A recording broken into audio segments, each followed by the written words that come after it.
અમરેલી એરપોર્ટની અંદર ચાલી રહેલા ટ્રેનિંગ ઇન્સ્ટિટ્યૂટના એરક્રાફ્ટની ક્રેશ થવાની દુર્ઘટના હતી।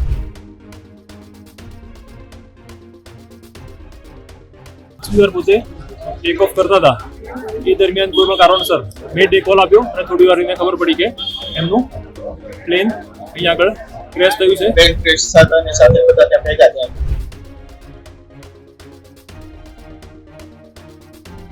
પાયલટના કપડા સફેદ દેખાણા હતા, પાયલટનું મોટું કેવું દેખાણું નતું। કપડા જોયા અને જોયાથી તો અંદર પાયલટને પકડીએ કે પાયલટને બહાર કાઢવાનું કરીએ ત્યાં જ અચાનક આગ લાગી। પાયલોટ ફસાયેલા હતા, જે પાયલોટને બહાર કાઢી અને 108ને સોંપવામાં આવેલા હતા। અમરેલીથી એક મહત્વપૂર્ણ સમાચાર સામે આવી રહ્યા છે। જ્યારે થોડા કલાકો પહેલા અમરેલીમાં એક ટ્રેની પાયલોટ જે ટ્રેનિંગ લઈ રહ્યા હતા તેનું અચાનક એક રહેણાંક વિસ્તારની અંદર પ્લેન ક્રેશ થાય છે। પ્લેન ક્રેશ થવાની સાથે જ લોકોમાં દોડધામ મચી જાય છે અને તાત્કાલિક ફાયર વિભાગને પણ જાણ કરવામાં આવે છે। પોલીસ પણ ત્યાં દોડીને આવે છે અને તમામ સામગ્રી સાથે આ પ્લેનની ક્રેશની ઘટના શા માટે બની તેને લઈને જ્યારે ફાયર વિભાગના અધિકારીને પૂછવામાં આવ્યું ત્યારે તેમણે શું કહ્યું એ પણ તમે એકવાર સાંભળો। આજ રોજ 8:30ની આસપાસના સમયગાળા દરમિયાન અમરેલી એરપોર્ટની અંદર ચાલી રહેલા ટ્રેનિંગ ઇન્સ્ટિટ્યૂટના એરક્રાફ્ટની ક્રેશ થવાની દુર્ઘટના હતી, જેને ટેલિફોનિક જાણ ફાયર એન્ડ ઇમરજન્સી સર્વિસ અમરેલીના કંટ્રોલ રૂમની અંદર કરતા તાત્કાલિક 3 મિનિટ ને 22 સેકન્ડની અંદર અમારી ટીમ દ્વારા એપ્રોચ કરવામાં આવેલો હતો। એપ્રોચ કરતાની સાથે રેસ્ક્યુ ટીમ દ્વારા અંદર એક પાયલોટ ફસાયેલા હતા, જે પાયલોટને બહાર કાઢી અને 108ને સોંપવામાં આવેલા હતા અને સંપૂર્ણપણે આગ પર કાબુ મેળવી લેવામાં આવેલો હતો। હાલના તબક્કે આ એરિયાને કોર્ડન કરી અને આ કોર્ડન કરીને એરક્રાફ્ટની અંદર ઘણા બધા એવા ઇક્વિપમેન્ટ્સ હોય છે કે જેની અંદર મેસેજ પણ આવતા હોય છે, તો બ્લેક બોક્સને ભૂતી અને અત્યારે અમે વહીવટીતંત્રને સોંપવાના પ્રયત્નો અમે ચાલુ છે। સર, આ રહેણાંક વિસ્તારથી આજુબાજુમાં સર્ચ કરવામાં આવ્યું કંઈ કોઈને બીજી નુકસાન ઈજા થઈ હોય? આ એરિયા રેસિડેન્શિયલ એરિયા શાસ્ત્રીનગર છે, જેના કારણે સર્ચિંગ કરતા એક આગળનો પેટર્ન થયું હોય એવું અમને જોવા મળેલું છે। જે રીતના ફાયર વિભાગના અધિકારી વાત કરી કે આ ટ્રેની પાયલોટ કંપનીનું એક આ પ્લેન હતું અને છેલ્લા કેટલાક દિવસોથી આ અમરેલીમાં આ ટ્રેનિંગ ચાલતી હતી ને જ્યારે આ પાયલોટ હવામાં 4 થી 5 વખત લેન્ડિંગ કરી અને ટેકઓફ કરી રહ્યો હતો, એમાં જ્યારે 5મી વખત આવું કરવા ગયો ત્યારે અચાનક તેમને પ્લેન ઉપરથી કઈ રીતના કાબુ ગુમાવ્યો અને નીચે પડ્યું અને નીચે પડવાની સાથે જ આ વ્યક્તિનું મોત પણ થયું છે। જ્યારે પોલીસ પણ દોડતી થઈ હતી અને પોલીસના જે એસપી છે ત્યાંના અમરેલીના તેમને પૂછવામાં આવ્યું ત્યારે તેમને શું વાત કરી આ ઘટનાને લઈને એ પણ એકવાર સાંભળો। અમરેલી તાલુકા પોલીસ વિસ્તારના શાસ્ત્રીનગર ખાતે એક વિઝન ફ્લાઇંગ ટ્રેનિંગ ઇન્સ્ટિટ્યૂટ VFTIનું સિંગલ એન્જિન પ્લેન કે જેની અંદર ટ્રેનિંગ પાયલોટ અનિકેત મહાજન એ પોતાનું રૂટીન ફ્લાઇંગ દરમિયાન 4 વાર ટેક ઓફ અને લેન્ડિંગ કર્યું હતું, 5મી વાર પોતે ટેક ઓફ કરતા હતા એ દરમિયાન કોઈ કારણસર મેં ડે કોલ આપ્યો અને થોડી વાર ખબર પડી કે એમનું પ્લેન અહીંયા આગળ ક્રેશ થયું છે। તાત્કાલિક fire, police, revenue department, disaster department સ્થળ પર પહોંચ્યા, એને તાત્કાલિક રેસ્ક્યુ કર્યો। હાલમાં સ્થળ સિક્યોર કરવામાં આવ્યું છે અને એમની VFTIની પર ટીમ આવેલી છે, બનાવનું કારણ જાણવા માટે આગળ પ્રોસિજર ચાલુ છે। પાયલોટની સ્થિતિ શું છે? હજુ હાલ જોતા પાયલોટ મૃત્યુ પામેલ છે।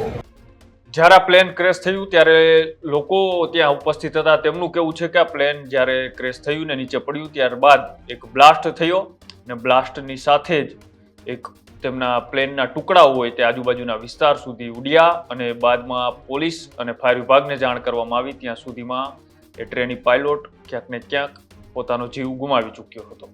આવી ઘટના હવે ગુજરાતમાં વારંવાર બની રહી છે। છેલ્લા 2 મહિનામાં ખાનગી ટ્રેનિંગ કંપનીના પ્લેન ક્રેશ થવાની આ બીજી ઘટના સામે આવી છે। પેલી ઘટના ગત 31 માર્ચના ઘટી હતી। એ જ રીતે જ ખાનગી ટ્રેનિંગ કંપનીનું એક પાયલોટનું પ્લેન ક્રેશ થયું હતું, એ મહેસાણાની અંદર થયું હતું। ત્યારબાદ થોડા દિવસ પહેલા પણ જ્યારે પ્લેન ક્રેશની ઘટના સામે આવી હતી એ જામનગરથી આવી હતી કે જામનગરની અંદર એરફોર્સનું એક વિમાન ક્રેશ થયું હતું, તેમાં પણ પાયલોટનું મોત થયું હતું અને જે અમરેલીની ઘટના બની છે તેમાં પણ પાયલોટનું મોત થયું છે। અને જ્યારે આ પ્લેન ક્રેશ થયા બાદ ત્યાંની પરિસ્થિતિ અને કઈ રીતના કામગીરી કરવામાં આવી એ પણ તમે દ્રશ્યો એકવાર જુઓ।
એરપોર્ટનો આપણે બાજુની અંદર શાસ્ત્રીનગર સોસાયટીમાં આપણે પ્લેન ક્રેશ થયું શાસ્ત્રીનગર સોસાયટીમાં. ત્યાં મંદિરની સામે જે એક ગાયનું વાડા જેવું છે ત્યાં પ્લેન ક્રેશ થયું. એમાં પાયલટ હતા અને પ્લેન ક્રેશ થતાની સાથે બધા ત્યાં ભેગા થયા હતા. હું ત્યાંથી નીકળતો હતો, જોયું તો અંદર પાયલટ હશે આજે અને કોઈ જાતું નહોતું એ બાજુ. તો મેં કીધું પાયલટ જો હોય તો આપણે એને બચાવીએ. તો અંદર ખોલવાને અંદર જોવા ગયા તો પાયલટના કપડાં સફેદ દેખાણા હતા. પાયલટનું મોટું કેવું કંઈ દેખાણું નહોતું. કપડાં જોયા અને જોયા નથી તો અંદર પાયલટને પકડીએ કે પાયલટને બહાર કાઢવાનું કરીએ ત્યાં જ અચાનક આગ લાગી અને મને આમ ઝટકો લાગ્યો અને બહાર ભગોળાઈ ગઈ. તરત દાજો હતો અને પગ વળતા હતા એટલે તરત હું સિવિલ હોસ્પિટલ સારવાર માટે લઈ આવ્યા. પછી એને કાઢ્યા.